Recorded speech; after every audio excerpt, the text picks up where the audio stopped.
Ces monuments-là sont là pour nous rappeler qu'il y a des personnes qui se sont battues pour nous et on ne doit pas les oublier, quoi. On voit qu'en fait, il y a une trace, il y a leur nom sur un monument. C'est quelque chose qu'on doit se rappeler puisque c'est notre pays, c'est des personnes qui nous ont sauvés en quelque sorte. Le premier conflit mondial, c'est le premier conflit qui s'inscrit dans la mémoire des sociétés parce qu'il s'inscrit dans le paysage.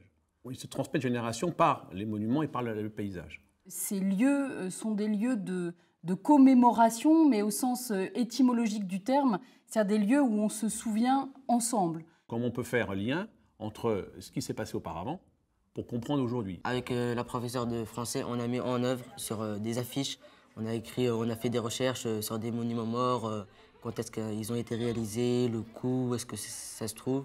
En cours de français et d'histoire, on a travaillé à base d'un monument aux morts, donc celui de Plombières. Et les professeurs, ils nous ont donné des noms de soldats. Et avec ce nom-là, on devait trouver les informations sur un site internet et ensuite rédiger une lettre dans laquelle on racontait ce que nous, on vivait et le confort qu'on avait par rapport à eux lors de la guerre. L'idée, c'était également de faire de nos élèves des transmetteurs, de les faire porteurs de mémoire auprès des élèves de CM2 qui ont pu venir au collège, admirer leurs travaux, faire comprendre aux élèves que la mémoire, c'est ce qui lie les générations les unes entre les autres, c'est ce qui permet de vivre ensemble, c'est ce qui fait le nous.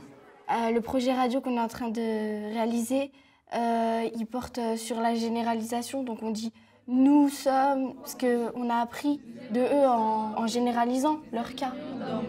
Nous aimerions parler plusieurs langues. Nous aimerions voyager. Et on a fait ce choix plutôt de la parole, et de la parole qui reste et qu'on espère rester, et de cette parole qui se fonde au sein de l'école.